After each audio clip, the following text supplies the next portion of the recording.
Berdasarkan data dari WHO, penyakit diabetes adalah penyebab kematian tertinggi keempat di dunia. Data dari Organisasi International Diabetes Federation tahun 2019 terdapat sebanyak 463 juta orang pada usia 20-79 tahun di dunia menderita diabetes. Dan diprediksi terus meningkat hingga mencapai 578 juta di tahun 2030 dan 700 juta di tahun 2045. Dan Indonesia menempati urutan ke-7 tertinggi di dunia. Diabetes sering dinilai dari kadar gula yang tinggi di dalam darah. Dan yang disalahkan adalah kurangnya produksi insulin oleh pankreas. Sehingga organ pankreaslah yang menjadi sasaran untuk dapat bekerja lebih ekstra agar menghasilkan insulin lebih banyak dengan obat-obatan tertentu. Karena dipaksa kerja keras, maka suatu saat dia tidak akan mampu lagi menghasilkan insulin dan akhirnya terpaksa harus suntik insulin. Semestinya kita bertanya, mengapa kadar gula dalam darah tinggi? Mengapa obat yang diminum memacu pankreas untuk menghasilkan insulin? Sebenarnya apa fungsi insulin dalam tubuh dan mengapa penderita diabetes sudah suntik insulin tetapi masih belum bisa dikatakan sembuh? Dan yang paling penting, apa sebenarnya akar masalah semua ini? Karena jika kita menemukan akar masalahnya, maka kita akan mampu menemukan solusinya dan akan benar-benar terbebas dari penyakit diabetes. Setelah melakukan kajian panjang, konsep Karnus menemukan jawaban dari semua ini dan memberikan solusi tuntas bagi siapa saja yang ingin merdeka dari diabetes. Problem utama diabetes adalah budeknya mayoritas sel-sel tubuh dari hormon insulin. Hormon insulin adalah hormon yang berfungsi mengetuk pintu sel yang menginformasikan sel bahwa di luar sel terdapat gula.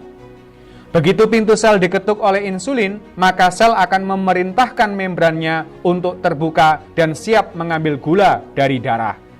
Apabila ada zat yang menutup pintu sel, maka insulin gagal mengetuk pintu sel sehingga sel tidak pernah tahu kalau dalam darah terdapat gula yang sudah menumpuk yang mengakibatkan kadar gula dalam darah tinggi dan terjadilah diabetes. Jadi, sudah paham kan fungsi insulin? Dia hanyalah tukang ketuk pintu.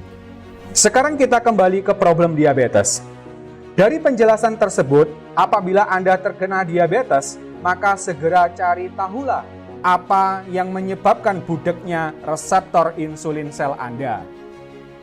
Dalam kajian konsep Karnus, zat penyebab kebudekan itu berasal dari kegagalan metabolisme lemak dalam darah Anda yang sudah berlangsung selama bertahun-tahun tanpa Anda sadari, yang akhirnya membentuk plak dan menyumbat reseptor insulin sel Anda serta menghambat aliran darah sehingga sel tubuh kelaparan dan terjadilah diabetes yang biasanya disertai dengan hipertensi. Jadi, sesungguhnya orang diabetes adalah orang yang kaya raya, tapi sayang sekali ternyata hartanya terpendam dalam darah. Harta tersebut adalah zat-zat makanan yang dibawa oleh darah seperti glukosa, lemak, kolesterol, dan lain-lain. Namun sayang harta tersebut tidak sampai diterima oleh sel sehingga menumpuk dalam darah. Maka langkah utama dan pertama yang wajib dilakukan adalah segera perbaiki metabolisme tubuh Anda. Ingat ya, plak itu adalah harta yang terpendam, sehingga harus dapat dikonsumsi oleh sel menjadi energi sehingga darah bersih dari plak. Bagaimana caranya? 1. Lakukan rekonstruksi lambung. Ingat ya, lambung yang sehat itu harus asam. Jika tidak, maka makanan yang kita konsumsi tidak akan menjadi nutrisi sel. Maka hindari obat penetral asam lambung dan air alkali. 2.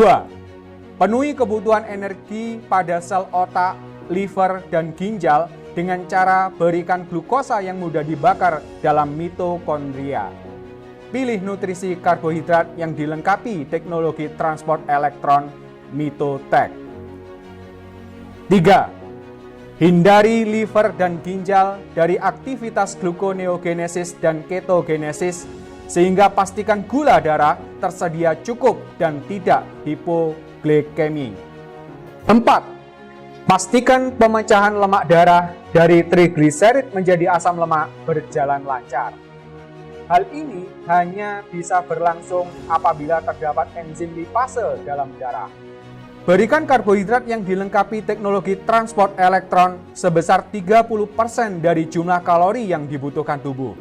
Sisa kalori diambil dari lauk pauk tinggi protein. 6. Lindungi nutrisi yang diangkut oleh darah dari oksidasi parsial. 7.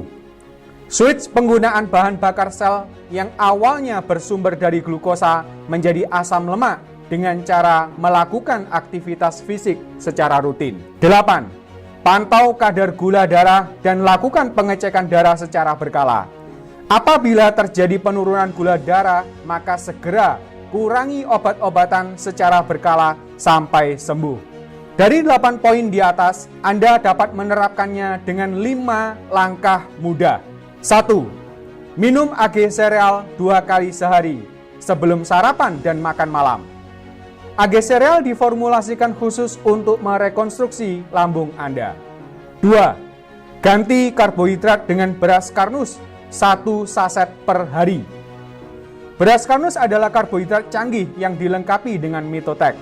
3. Konsumsi makanan kaya protein dan serat, serta hindari makanan tinggi lemak. 4. Minum alga tea 2 kali sehari setelah makan.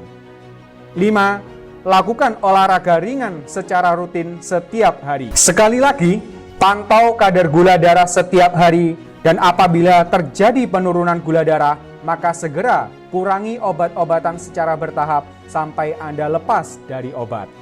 Lakukan langkah-langkah tersebut dengan sungguh-sungguh, maka kesembuhan Anda sudah di depan mata.